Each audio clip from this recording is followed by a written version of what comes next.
watchers, Scott at SE Landscaping. It has been a busy couple of weeks. Last week in November, first in December. It's been a busy couple of weeks doing Christmas lights, and that's everything from putting trees in to lighting trees up to putting motifs on lampposts. I'll give you a bit of an idea here. So that's our hole ready for the tree, 2 foot deep, some chocks to put it in.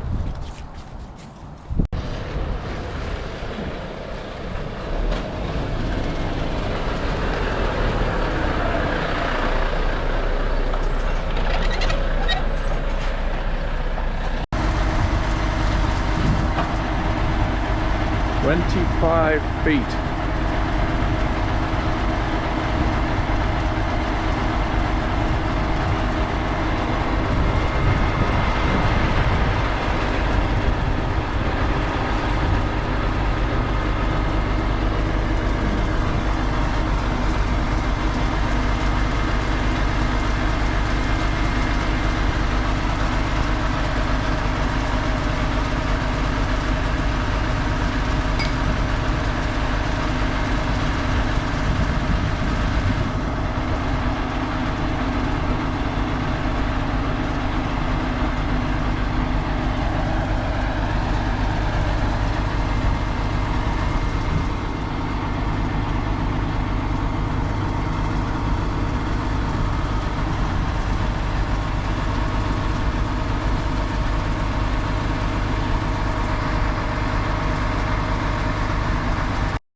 And there we have it. I wouldn't say I'm the best at what I do, but I'm just ahead of the guy who's second. Perfection only comes with Scott, and they have to be perfect. Hate to see trees that are just slightly off. So if it needs tweaking in a couple of days, we'll tweak it, but it shouldn't move much, chopped up. Another town, another hole. So we've got Christmas lights for our first tree, safety first, a harness, and a 20-metre tree picker. Although a lot of these we do with henchman ladders, but like I say, this one's a bit too high for the 16 feet ones. So we use our 20-metre platform, which I'll talk about in a bit, because we used to use one of these.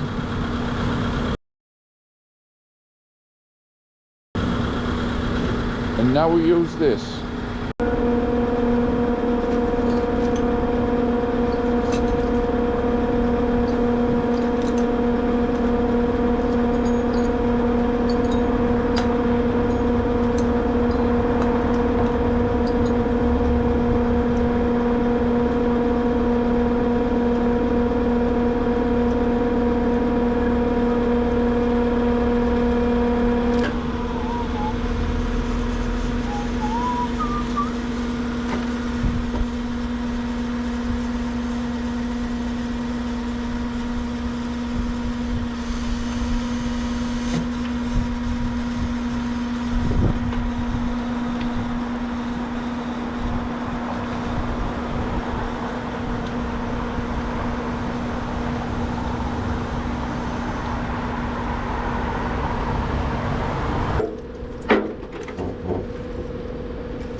wires off the van, Natalie, just so that I can see when I don't need the tube.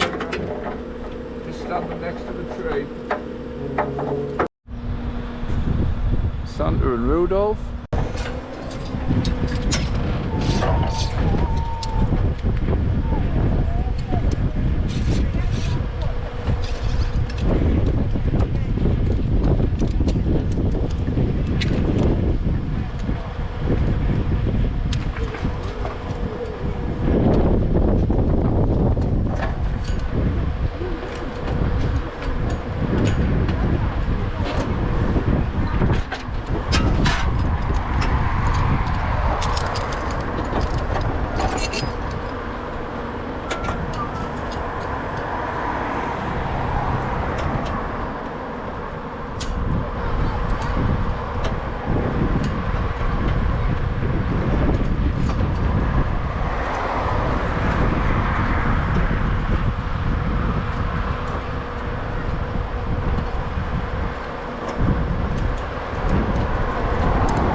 So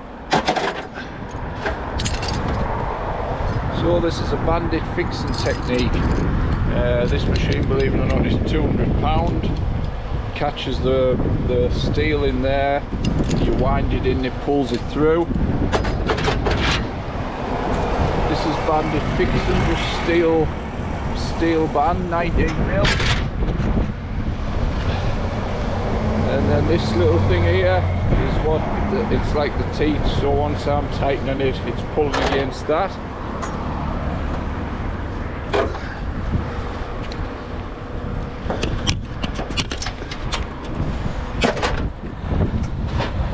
And then once you're finished, you tap these in and that holds the band in place, solid. Then we plug the motif in, so we've been all the way down the lamp columns down there and all the way up the street, but basically that 3 on there should stop, as well as the little band round the side there. That sort of molds itself to the lamp post to stop it flapping in the wind, but that is job done.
Difficult to see in the day.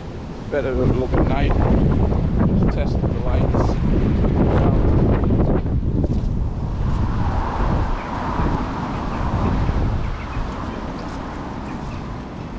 Another one done. So this is one of our schemes. You won't be able to see it greatly when I'm driving, but it gives you a rough idea. The lamp columns all lit up.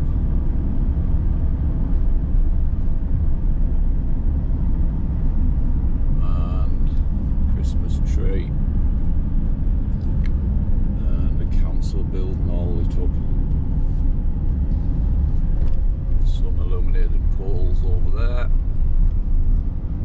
and the same again, lamp columns as you come down the street.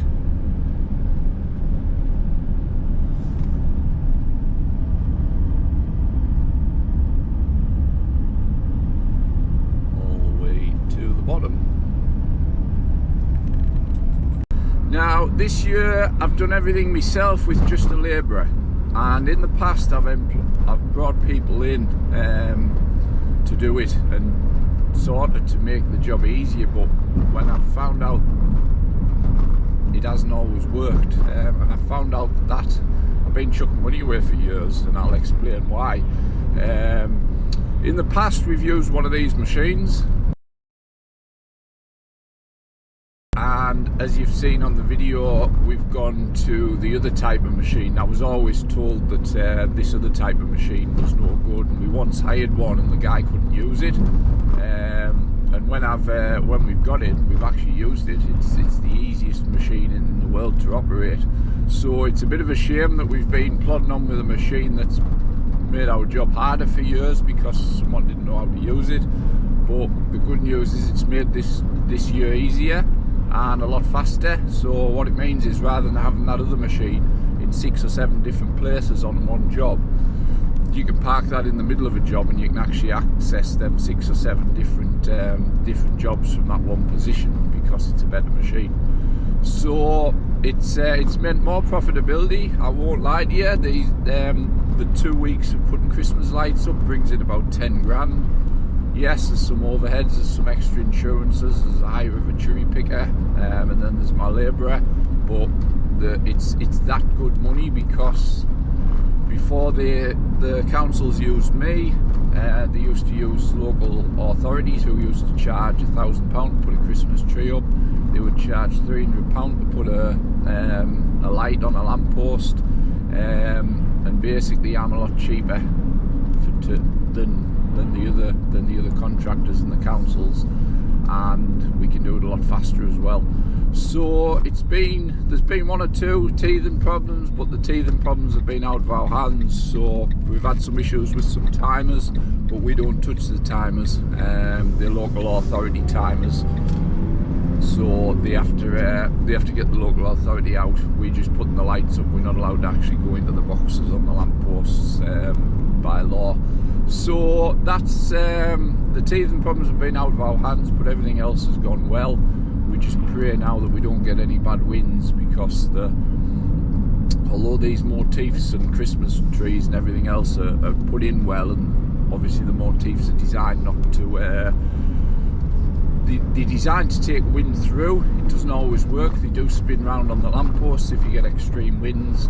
And a Christmas tree, although it's chocked in the ground, it's not a solid rooted Christmas tree. So yes, I have not one personally, but I've seen people lose Christmas trees when they haven't been chopped up right. So we pray for good weather for the 4, 5, 6 weeks or whatever it is that the stuff is up. But it has been a very profitable time of year. It is something else I'm scaling back, so next year I shall only be doing 2 lots of Christmas lights. And you might say, why are you throwing all the money away? These 2 weeks are the most stressful 2 weeks of my life, and that's what I'm trying to get away from. So what it means is, by just keeping a couple of Christmas light contracts, it means that I won't have as much stress, and I'll have a bit more time, and I won't be running around a lot. So that's the method in my madness. So like I say, it's been a good couple of weeks, and that was just just a bit of footage of an idea of something else that we do over winter, that apart from a qualification for a machine and learning how to put banding on, there's no specific, it's not like climbing a tree and needing certain types of chainsaw courses. This is something that you can do very easily. I'm always an advocate of getting people in, experts in when there's specialist things to do, but when there are things like this that you can do yourself very easily, then it's a winner for the business. So yeah, so thanks for watching, and we will see you on the next one.